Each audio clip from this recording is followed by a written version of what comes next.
Hey guys and gals, welcome to my latest video, racing an M4 in the BMW 12.0 series at Leguna Seca. Still one of my bucket list tracks in real life. Got to get there at some point. Before we get started, please hit that like button, subscribe, let me know how you feel about the video, and I hope you enjoy it. As we watch the start of the race from the blimp cam, I'll talk a little bit about the transition from GT Sport into iRacing. Now, everyone that's played GT Sport in America knows that certain countries tend to have a certain racing style. That is, if you count being overly aggressive and running into other people all the time, actual style. Also add in retaliation for incidents that they cause. But those of us in the US we're most frequently matched with are friends in the southern hemisphere, the Brazilians. Anderson. Now don't get me wrong, there's a lot of Brazilians that are very fast, very clean, great drivers. But there are some that have the aggression of their hero, Ayrton Senna, however, only the skill of a soccer mom. This in fact is such an issue that when the matchmaking is done, we actually have to look at the entry list and see which countries the other drivers are from. Make a mental note of who is from Brazil, and make sure to keep an extra eye out for them during the race. I was hoping in iRacing that we could break away from these troubles, but as you'll see from this video, we can't quite make that determination yet. Alright, back to the start of the race in the cockpit cam. Starting P4, although P2 is lagging behind the pole sitter there. Coming around turn 11, and pole sitter takes off. I'm stuck behind the number 5 car. This allows P5 to get beside me, and ultimately by turn 1 he gets a position, so I fall back to P5. Here I am trying to make something on the outside of 1. Not sure if it's going to work, but just trying to hold position, but ultimately fall back to 5th. This car is a little tricky to drive in the beginning of a race. Front tires, being cold, the car understeers a little bit, but then as they pick up heat and get grip, the rear starts to come out a little bit. So it lasts maybe a lap and a half or so before the car really comes into itself. Going back to a replay of the start, there's only really one incident, P8 right here in the Turner livery. Just getting on the gas a little too soon, oversteers into the inside wall, slides through a line of cars. Luckily no one hits him. Back to me, going up the hill towards the corkscrew. Most famous turn probably in the United States. Still in P5, going down to turn 9. And down to turn 10, very difficult corner as the ABS will engage and cause the car to kind of drag out to the outside. Now turn 11, very sharp corner, somewhere around 110, 120 degree corner. And that completes the first lap of the race. Fast forward to lap 3 where things start getting pretty interesting. Leaders here battling, going down to turn 5. Slowing everyone up, and I've been in P5 just holding position, waiting for an opportunity to present itself. Now coming up to turn 6, you see P1 defending there, gets a lot of the curb. Now going up the Ray Hall straight, P2 has now gotten into P1. Going up to the corkscrew, it's a real traffic jam now. I'm looking for any opportunity I can. Going through turn 9. Just looking for something, looking for a bobble, some way for me to get by. And P3 defends at turn 11. P4 goes wide, so I see this door. I walk right in, park it on the apex. Unfortunately, P3 got loose, so I had to lift. So unfortunately, I could not make a position. Now the 4 car in front of me, the blue one, is Brazilian number 1, and he would call that a dive bomb after the race. I'm not so sure exactly a dive bomb considering I was fully under control. So let's go back to some replays and analyze what really happened. First, we'll take a look at the blimp cam. Right here we're coming through turn 10. P3 goes to the inside. So P4 is thinking about an over-under run. However, I go right in the door, and here you can see I'm on the apex. Never made contact with him until he came down on me at the apex. I probably would have exited the corner in the middle of the track. There's probably room for 3 cars between me and the outside of the track. I mean, how much room do you really need? Jumping to chase cam from his view. You can see as he goes wide. I throw it right up under there. I mean, the smallest bit of contact, not even that big a deal. I mean, that's typical racing. Finally, to my far chase cam. You can see as he goes wide, I put it up under there. I mean, he has all day to realize that I'm beside him. And he calls that a dive bomb. He's not anywhere near being knocked off the track. Now back to the race, going down the front straight. Cars 4 and 5 are still going at it side by side.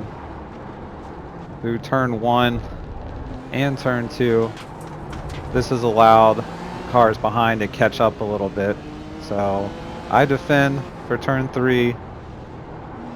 I suffer on the exit. Car behind does get a little run, but since turn 4 is just a tap of the brakes, I'm thinking there's no way he's going to try to pass, but he does. He throws it in there in a corner where you barely even touch the brakes. It goes without saying that this is Brazilian number 2. Here's the replay from the blimp cam. Coming out of turn 2 up to turn 3. See, I defend. And he does get a little bit of a run. I see him show the nose, but I'm thinking there's no way he's going to throw it in there. And sure enough, he does. And he pays the ultimate price. Taking one more look as he goes to the inside.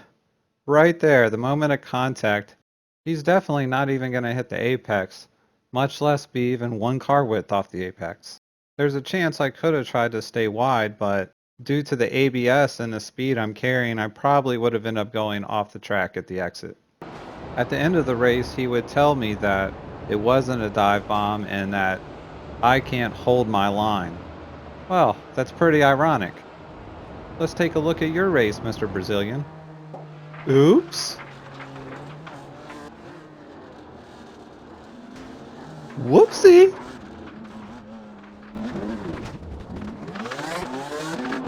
Did I do that?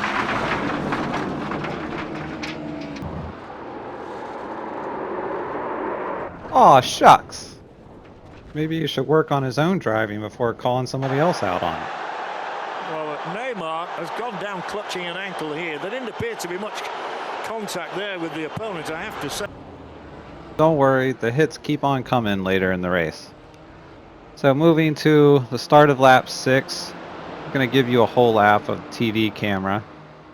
You can see I'm rocking the Turner livery. Turner I've been watching for years on TV. I mean, before I even was racing in real life. So here I'm still in P5. I was able to catch up with P4 after the incident earlier, a few laps earlier. Going under the Firestone Bridge through turn 4. Getting grips with this M4 was pretty difficult in the beginning. Just couldn't understand how the ABS system was working.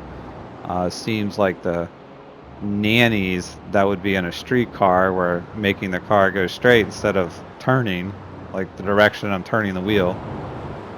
But once I got the brake settings right, I was able to modulate and not engage the ABS and actually carry some corner speed.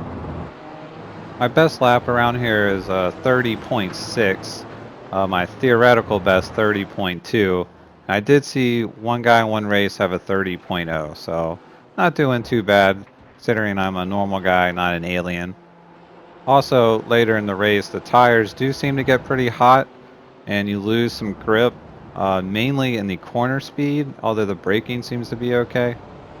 But after I got used to this car, it became really enjoyable to drive.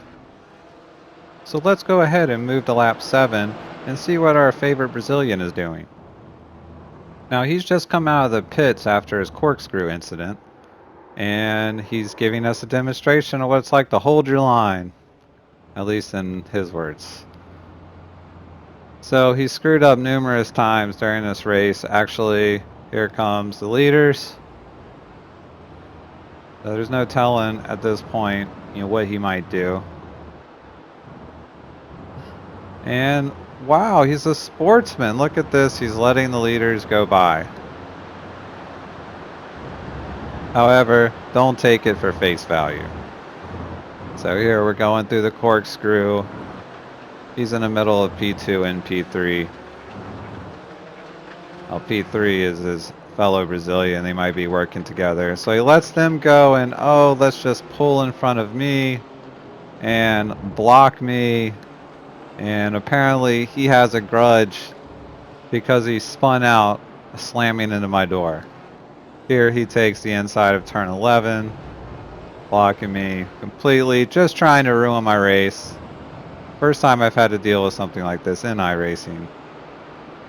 I'm worried he's going to try to take me out at some point. And I'm not going to play around with this, so I'll go ahead and give him the polyurethane horn. And he disappears. Guess why? He has now 18 incident points. We'll take another look at the incident from the cockpit cam. After the race, I went back and looked at his profile on iRacing.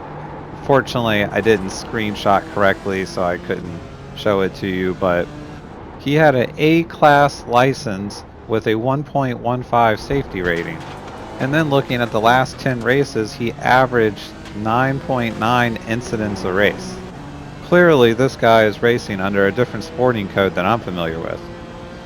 And here you can see I'm going to display my Gran Turismo skills. Remember me? I was not going to run with him the last lap and give him an opportunity to push me off the track and further ruin my race. I ended up doing this race 4 times. Did get P2 twice this race, as you can see, P5. It did take a little bit to get used to this car, and of course still getting used to iRacing. Been moving up pretty quickly in the iRating. Unfortunately, I don't have the most time to play the game, maybe practice in one race every other night or so. If you made it this far, please feel free to hit that like button, maybe give me a subscribe, maybe leave a comment down below on some experiences you've had with racers from other countries, and I hope to bring you some better good racing content in the future. Until next time, I'll see you on the track.